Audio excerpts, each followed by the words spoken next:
Un jour, tu réaliseras que tu ne sais pas ce que tu fais. Et c'est peut-être déjà ton cas. Tu traces des zones de supply et demande comme si elles avaient un pouvoir magique.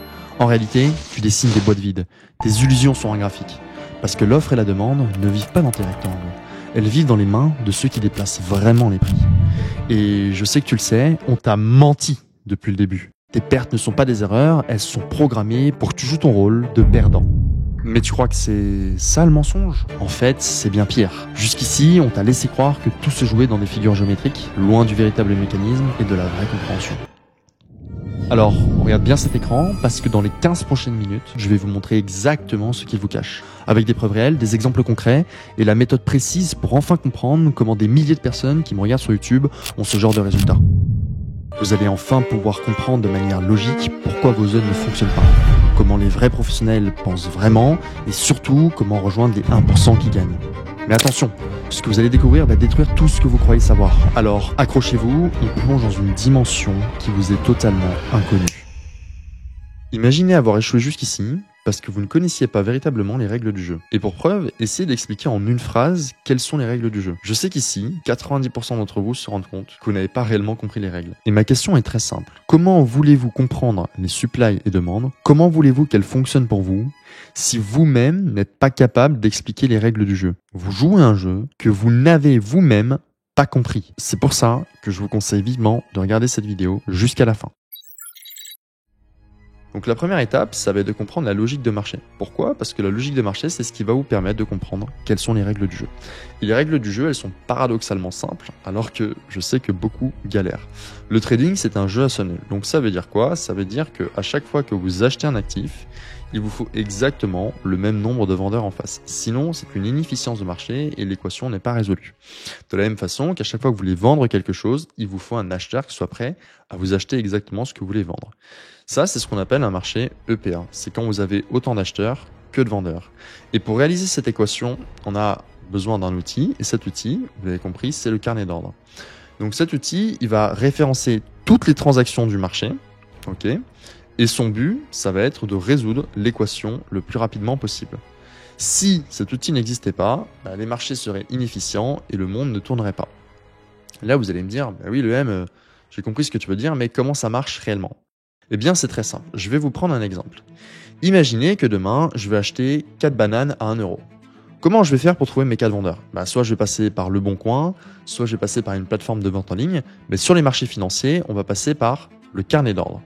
Et du coup, on va dire au carnet d'ordre, je veux acheter 4 bananes à 1 euro. Donc on va lui poser la question, est-ce que tu trouves 4 vendeurs à 1 euro? Le carnet d'ordre nous répond et il nous dit, oui, c'est bon, j'ai bien trouvé 4 vendeurs de bananes à 1 euro. L'équation est ici résolue, c'est-à-dire qu'on a bien 4 vendeurs de bananes à 1 euro et on a bien 4 acheteurs.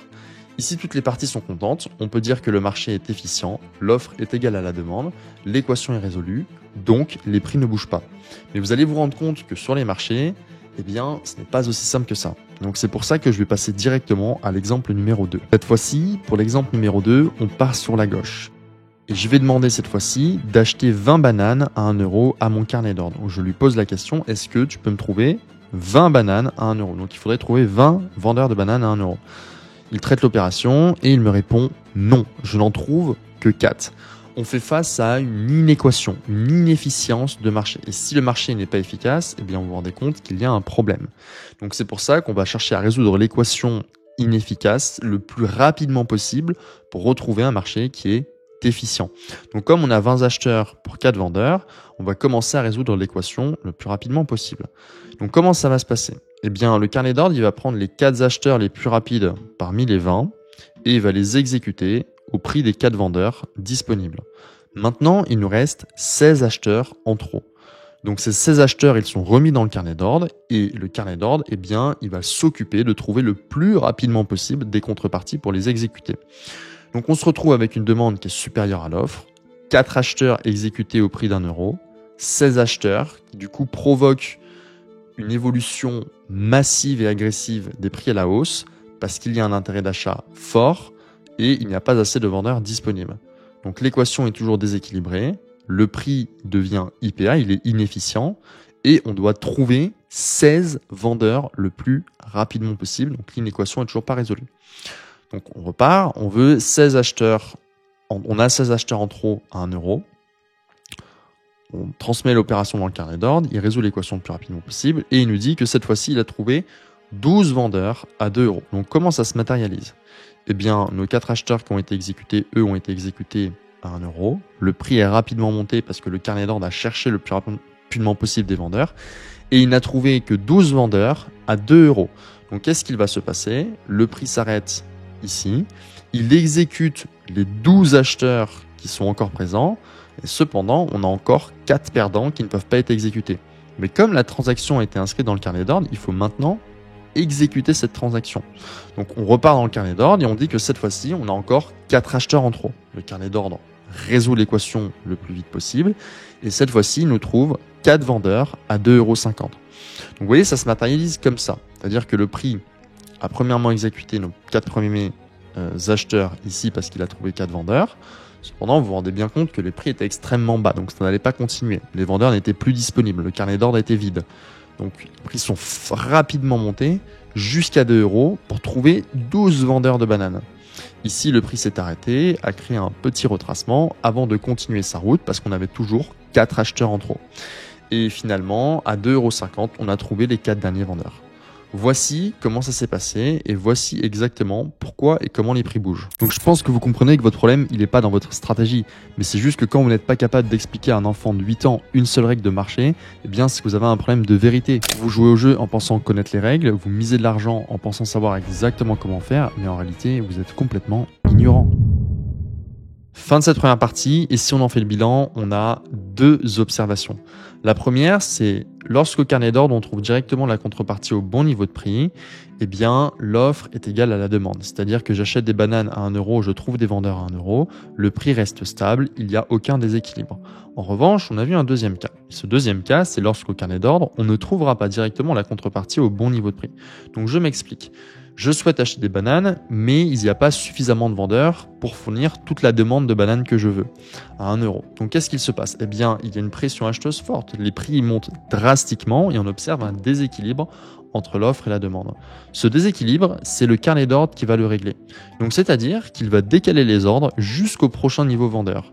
Il se trouve que le prochain niveau vendeur était à 2 euros, où il a exécuté encore une partie de la transaction. Mais c'était toujours pas suffisant, il y avait toujours une pression acheteuse car tous les ordres n'étaient pas exécutés. Donc le prix s'est un petit peu arrêté et a continué de monter. Une fois que l'équation est résolue, eh bien, il y a des résidus dans le prix. Par exemple, on peut voir cette demand zone. Et c'est dans cette demand zone que l'on va comprendre comment les institutions placent leur supply and demand. Où est-ce qu'elles trouvent, où est-ce qu'elles laissent leurs ordres. Et en comprenant ces ordres, de manière graphique, eh bien, vous allez voir comment on gagne le jeu en appliquant les 5 prochaines étapes de cette vidéo. Parce que je vous garantis que ce qu'on a vu maintenant, c'était génial, mais ce que vous allez voir après, c'est encore mieux. Et d'ailleurs, si vous voulez que je fasse une vidéo où j'applique exactement ce que je vous dis actuellement en live trading, eh bien, commentez live trading juste en dessous. Je prendrai plusieurs trades en direct et comme ça, vous allez pouvoir voir noir sur blanc comment ça fonctionne. Au passage, abonnez-vous et mettez un like. Vous avez maintenant compris la logique transactionnelle. Deuxième étape de la vidéo, on va voir comment elle se forme de manière graphique, comment les supply et demandes institutionnelles se forment de manière graphique. La première étape, ça va être la base de ces supply. Moi, j'aime bien quand il y a 1 à 4 bougies maximum, qu'elles soient serrées et indécises et sans un prix chaotique. Donc j'ai 3 cas, le cas A et le cas A+. C'est-à-dire que lorsque j'ai 1 à 3 bougies indécises dans ma zone, d'accord, rien n'est chaotique, elles sont serrées et indécises, avant une énorme bougie baissière, et bien là, je considère que c'est un très bon cas parce qu'il n'y a que 1 à 3 bougies. Pourquoi? Parce que moins il y a de bougies dans cette formation, au plus on a d'ordre concentré dans une faible zone, au plus on aura de réactions intéressantes au retour dans cette zone-là. Et ça, vous allez le comprendre juste après que je vous montre cet exemple graphique. Dans le cas numéro 2, j'ai entre 2 et 5 bougies. Donc là, vous voyez que déjà, j'ai un petit peu plus de bougies, donc mes ordres sont concentrés dans une zone moyenne. C'est pas une zone toute petite, c'est une zone moyenne. Il y a eu plus de temps pour concentrer les ordres. Donc on aura une réaction qui sera moyenne.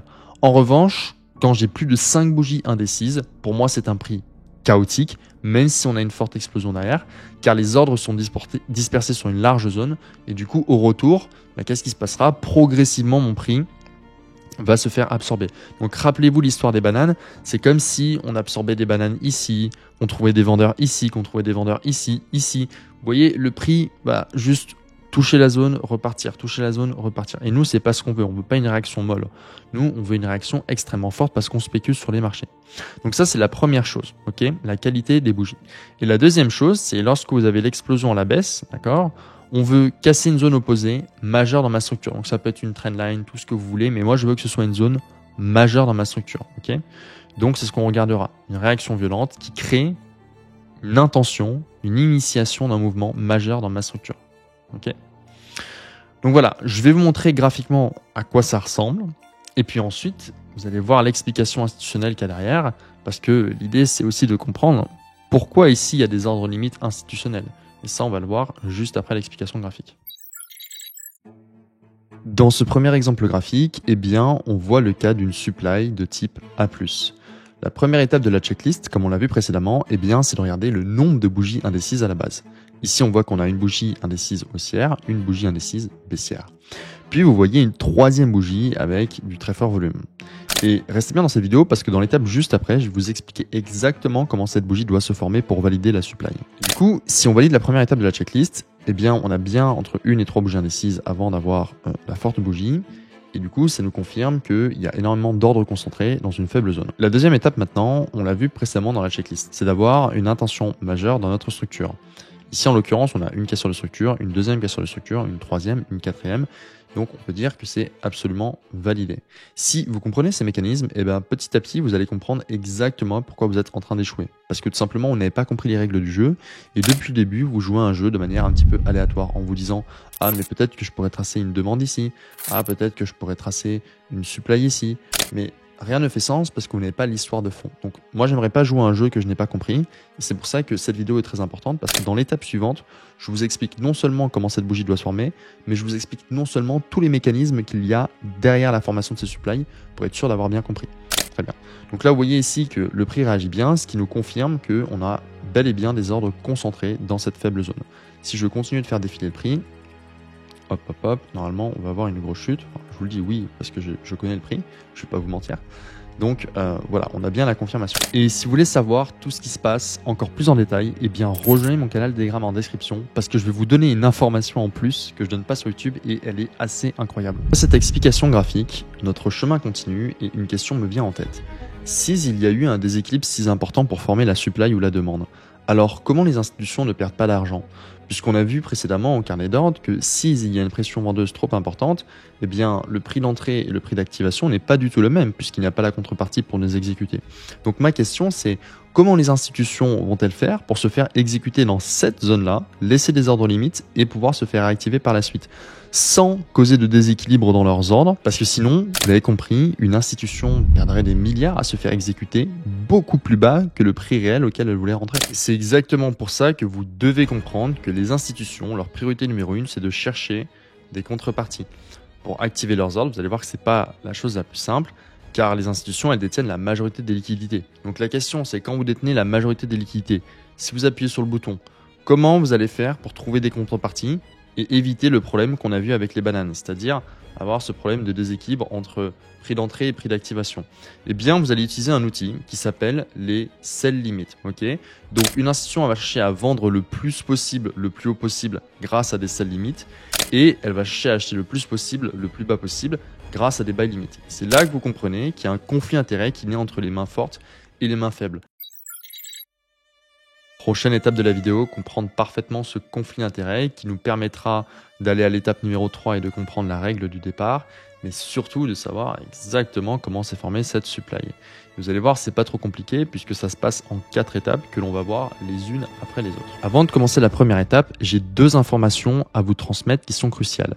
Ici, mon revendeur de bananes, il demande au prix d'1 euro 5 millions plus 5 millions plus 5 millions plus 5 millions, soit un total de 20 millions de bananes en buy limit. La grande question, c'est comment il va faire pour trouver 20 millions de bananes à vendre pour 1 euro. Qui va lui vendre 20 millions de bananes à 1 euro?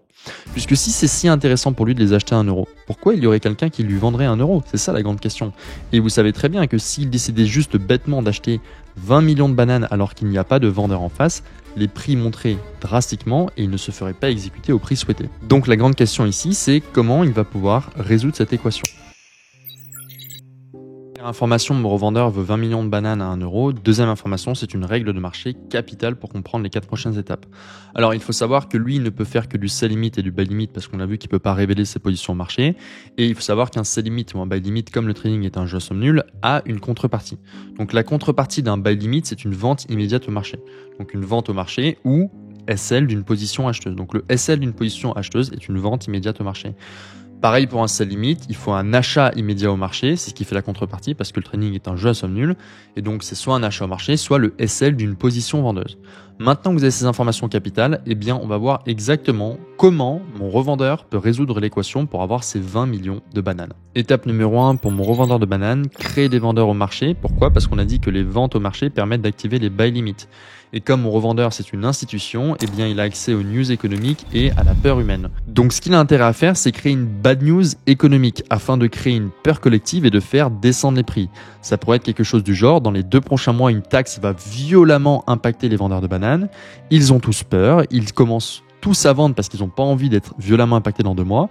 Les prix baissent et à chaque fois qu'il y a un vendeur qui vend dans les buy limits de mon revendeur de bananes, eh bien il est activé. Et mon revendeur de bananes, qui lui est une institution et contrôle les médias par exemple, va maintenir la peur toute la phase d'absorption. C'est-à-dire qu'il va vraiment attendre petit à petit que les vendeurs viennent exécuter ces buy limits à chaque fois que quelqu'un vend. Et une fois qu'il a exécuté tous ces buy limits, eh bien en général, il a vidé le carnet d'ordre. C'est la phase de pénurie, c'est-à-dire qu'il ne reste plus de vendeurs en face. Dans le cas inverse, même scénario, au lieu de faire de la peur, on crée de l'euphorie et de l'avidité humaine en disant que les bananes pourraient atteindre 8 euros dans les 2 prochaines semaines. Tout le monde se dit alors que 2 euros c'est un super prix, donc les acheteurs au marché se ruent dans mes sell limits, tous mes sell limits s'active, très bien, la phase de pénurie arrive car on a vidé le carnet d'acheteurs et au prochain vendeur agressif, eh bien les prix s'effondrent vers le bas. Voici exactement comment on sait qu'une supply institutionnelle a été créée. Alors, je pense que vous comprenez maintenant que tant que vous n'aviez pas compris ces règles, chaque trade n'était pas une décision, c'était un pari aveugle. Et je trouve que le pire dans tout ça, c'est pas que perdre de l'argent, c'est de passer des années de vie à répéter un schéma que vous n'avez pas compris, en pensant que la solution est d'étudier une nouvelle stratégie. Mais bon, aujourd'hui pour vous c'est la fin du bricolage, des concepts qui ne fonctionnent pas, on passe à l'étape numéro 3.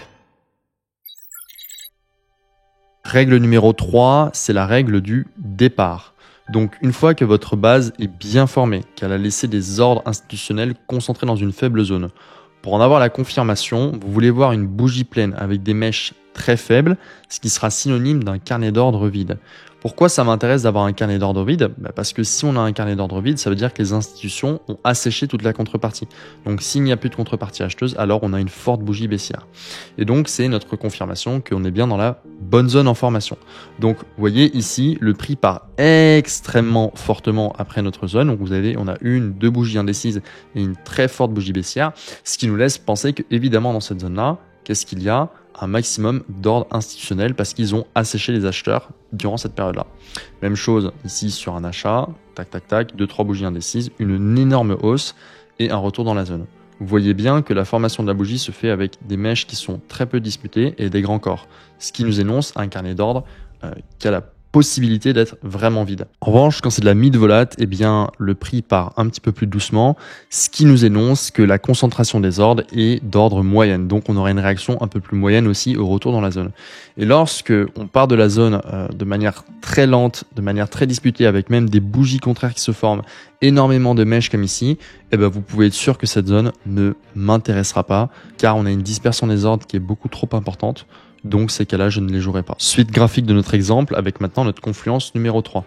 Donc la base est parfaitement formée, ok, 1-2 bougies indécises, très bien. Maintenant, on veut voir une bougie avec un grand corps et des très petites mèches. Eh bien, c'est exactement ce qu'on observe à l'écran. Le cas est respecté. Je vous fais 2-3 exemples encore et on passera à l'étape numéro 4 pour avoir toutes les confluences de cette vidéo.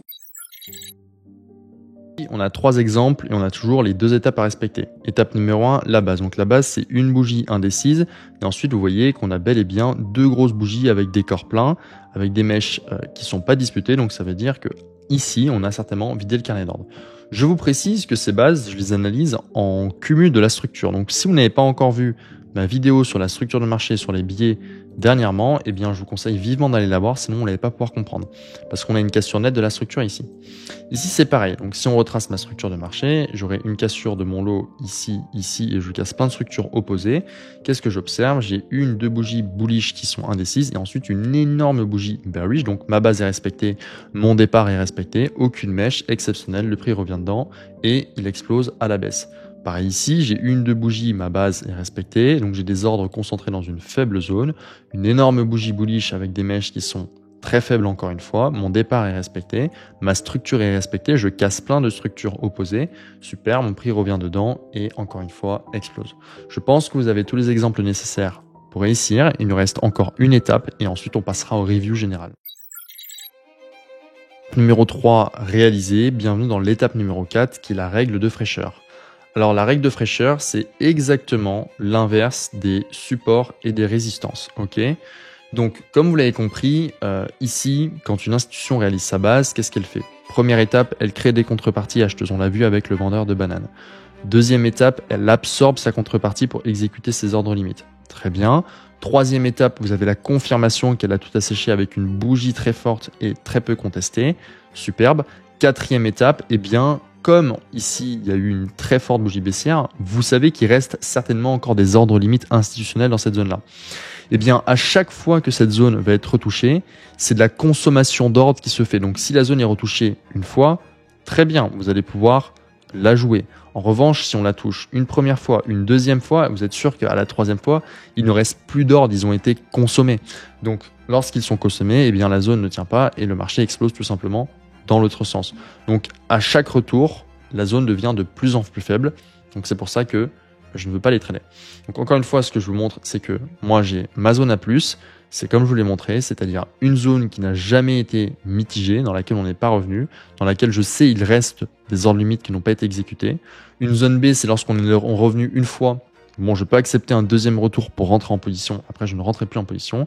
En revanche, une zone morte, c'est lorsque vous avez déjà eu une fois, deux retours. Là, c'est mort. Je ne prendrai aucun risque à retrader cette zone-là parce que pour moi, on a déjà consommé tous les ordres qui étaient disponibles. En tout cas, il peut en rester, mais je ne voudrais pas prendre le risque parce que statistiquement parlant, mon edge se trouve dans la zone A+.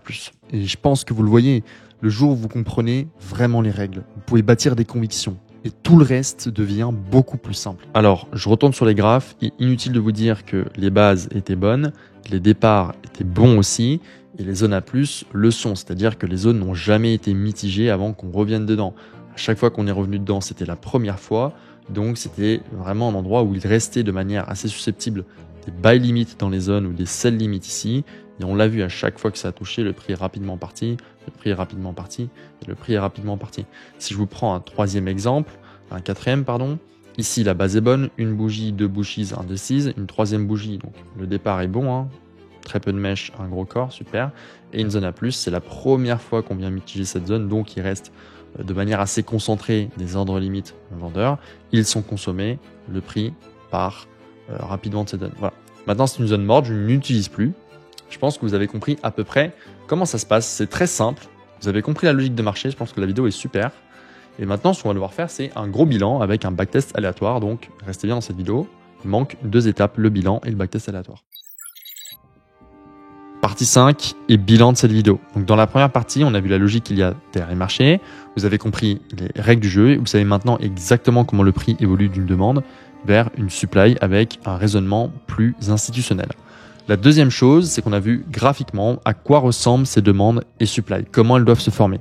Et tout commence par la base. Donc nous, on préfère les bases de type A+, avec 1 à 3 bougies indécises. Ça peut être un doji, 3 bougies ou une petite bougie. La deuxième chose, ça a été la volatilité depuis cette supply ou demande. Donc nous, on a voulu avoir déjà 1 à 3 bougies indécises pour la base et ensuite une bougie très forte avec des mèches très peu disputées, ce qui nous montre que le carnet d'ordre a été vidé par les institutionnels. Très bien. Partie 3, une zone A+, c'est-à-dire que on ne voulait tout simplement pas que les zones soient mitigées avant qu'on revienne dedans, ce qui me paraît logique, et je pense que c'est logique pour à peu près tout le monde. Donc ça, c'est simple. Partie numéro 4, le timing. Alors ça, je vous le rajoute ici. Ce que vous voulez, c'est qu'on revienne dans ces zones-là en timing. Ça peut être entre 14h et 20h sur l'US Market, 9h et 11h sur le marché euro et 3 heures sur le marché asiatique. Je vous conseille d'avoir toujours un ratio risque-reward de 1 pour 2 et un win rate minimum de 40%. Et je vais maintenant vous backtester littéralement tous les concepts qu'on vient de voir de manière aléatoire, sans aucune triche pour vous prouver que ça fonctionne. Mais avant de faire ça, je tiens à vous préciser que vous devez maîtriser les biais. Allez voir cette vidéo dans la description, elle est super importante, vous allez comprendre les macro-zones, en tout cas les biais dans le marché. Et surtout, n'oubliez pas que toute stratégie doit être fortement backtestée et confrontée au marché encore et encore. Sans ça, vous n'aurez jamais d'edge. C'est tout pour cette partie, on passe directement au backtest. Maintenant, on va vérifier tous les propos que je vous ai énoncés auparavant directement en live trading. On se retrouve sur le NAS 100 car les opportunités sont belles. On va juste redérouler la checklist encore une fois pour être sûr que tout soit parfaitement compris. Donc, au niveau du NAS 100, actuellement, on a une structure bullish. D'ailleurs, si vous n'avez pas encore vu la vidéo sur la structure, premier en description, allez la voir, elle est super importante. Et ce matin, on avait une zone donc, qui avait entre 2 et 5 bougies, donc une zone de type B, pas A+. Donc ici, on est venu réagir parfaitement. Le prix a bien rebondi et arrive maintenant dans notre zone potentiel de vente. Donc si je refais la checklist, au niveau de la zone, on est bon parce qu'on a bien entre 1 et 3 bougies avant que ça pète. On a une bougie qui est peu disputée par la suite. Deuxième étape, au niveau du départ, on est très bien. Le prix descend très rapidement. Donc ici, on est comme sur le cas ici numéro 1, donc on est en KA+. Au niveau de la structure, c'est là où c'est un petit peu plus embêtant parce que vous voyez qu'on casse pas réellement de structure opposée de manière assez violente. Mais la zone mérite quand même d'être notée, je trouve. Et au niveau de la zone unmitigate, vous voyez bien que cette zone est unmitigate. Donc voilà un peu pour ça. S'il y a des réactions intérieures, eh bien je vous ferai une suite et on fera peut-être une prise de position ensemble. 2 jours plus tard, et comme vous voyez, le marché a super bien drop et super bien réagi à la zone. Donc encore une fois, tout ça pour vous dire que si vous appliquez bien les steps de cette vidéo, que vous la regardez 1, 2, 3, 4 fois si nécessaire, que vous la partagez à vos potes, parce que je pense qu'elle mérite d'être partagée, eh bien je vous garantis que vous allez avoir des net progrès dans votre trading. C'est 100% sûr. Je vous laisse sur ça pour la partie live trading. On se retrouve en aléatoire pour voir de plus en plus d'exemples. Mais en tout cas, abonnez-vous à la chaîne YouTube et mettez un like si ce n'est pas encore fait. Là, on se retrouve directement sur la partie mode aléatoire. Et dans cette partie mode aléatoire, je vais pouvoir vous prouver tout mon propos. Pour pouvoir vous prouver que si vous appliquez la checklist exacte que je vous ai donnée, juste ici, vous allez voir qu'avec une compréhension plus aboutie des marchés, vous allez avoir des résultats qui sont beaucoup plus aboutis. Donc la première chose qu'on va faire, c'est qu'on va regarder les grandes zones qui peuvent nous intéresser maintenant tout de suite. Et à partir de ça, je vais commencer à tracer des rectangles qui ont eux un sens. Ok, bon, très bien. La première chose que je vais faire, c'est que je vais tracer les zones qui me paraissent, elles, pertinentes. Donc vous voyez ici qu'on a plein de petites bougies bullish indécises. Ici, 14h, 15h, derrière une grosse bougie qui a été très sûre. Donc pour moi, cette zone-là, elle est pertinente et je raffinerai les positions peut-être à l'intérieur. Ce que j'aime bien, c'est que la zone, elle s'est tracée, vous voyez, en quelques bougies. Donc là, on est plutôt entre 2 à 5. Le départ est vachement bon. Niveau cassure de structure, on a cassé un super lot, c'est magnifique. Et est-ce que c'est un mitigate? Oui, ça l'est. Ensuite, la deuxième zone que j'aime bien, c'est celle-ci que je regardais, parce que pareil, regardez, on était baissier. Cette zone est venue changer les structures. Donc ça, c'est parfait. Vous voyez à quel point on est resté stable, très bien. On a vidé le carnet et vous voyez à quel point ça a été violent derrière. Donc pareil, moi je noterai toute cette zone-là. Donc là, on a une première action qui est intéressante et on pourrait raffiner ici, ok? Donc même principe que pour la zone du haut. Okay, sauf que là, je vais directement dans la partie raffinée puisqu'on a déjà touché la zone une fois à l'entrée. Donc, je peux me permettre d'être dans la partie raffinée. Et je pense que si vous êtes arrivé ici dans la vidéo, c'est parce que 99% de vos supply ou demandes ne fonctionnent pas. Okay, et je pense que vous le savez au fond de vous, c'est pas parce que vous avez mal tracé la zone, que vous avez la mauvaise stratégie, que vous avez la mauvaise compréhension ou quoi que ce soit. Je pense que le vrai problème, c'est pas une question de géométrie, c'est une question de compréhension, principe premier. Si vous n'avez pas réellement compris le jeu, c'est compliqué de le gagner. Moi, j'ai pas envie de jouer un jeu que je n'ai pas compris. Et si vous jouez un jeu que vous n'avez pas compris, évidemment, c'est très compliqué de se rendre compte de pourquoi on perd. On n'a pas compris les bases. Donc ça, c'est la première étape. Deuxième étape, tous vos échecs, ok, pour moi, c'est pas des erreurs de plus. Encore une fois, c'est pas des erreurs de stratégie, ce que je vous disais au début. C'est juste que c'est le reflet de la non-compréhension des règles, c'est tout. Moi, je veux dire, si je perds de Monopoly tout le temps, peut-être qu'à un moment donné, c'est parce que j'ai mal compris les règles. Et il faut que je l'admette. Donc là, je vais faire très attention et je vais faire très attention à cette zone-là aussi, ok? Donc, très bien. Et voilà, donc, qu'est-ce que je disais? Oui, voilà, ce que je voulais dire, c'est que, surtout, pour moi, le pire, c'est que ça coûte du temps, ça coûte de l'argent, ça coûte des émotions, ça coûte de l'incompréhension. Et c'est ça qui est dommage, alors que à la base, je pense qu'on devrait tous commencer par comprendre comment fonctionne le trading, comment créer une zone, comment un marché bouge. Et c'est ce que j'ai essayé de vous transmettre à l'intérieur de cette vidéo. J'espère que vous le comprenez, en tout cas que vous appréciez la démarche. Cette zone-là, je l'aime un peu moins, parce que vous voyez que d'un point de vue structurel, ok, oui, on a cassé une structure, mais on n'a pas réellement cassé cette zone-là. Donc tant que les rapports ne sont pas inversés, pour moi, cette zone-là, elle est cool, mais il faudrait quand même faire attention. Il faudrait quand même aller checker les résultats. Et je vais vous dire, si on réagit à ça, ok, juste ici, et qu'on revient toucher ici, pour moi, cette zone-là, je vous le dis, elle est complètement morte. Parce que ça veut dire que le flux, il est baissier. Voilà. Et c'est cette compréhension de marché qui permet à des mecs d'avoir des résultats qui sont ouf. Hein. Je vous les afficherai à l'écran, mais il y a des gars qui sont prime. Il y a John qui a fait des résultats de fou. Et je ne veux pas vous le dire souvent, mais on est à la fin de cette vidéo. Si vous êtes encore ici, c'est parce que je pense que vous êtes motivé. En tout cas, moi, je vous félicite parce que vous avez fait l'effort de comprendre réellement comment ça se passe.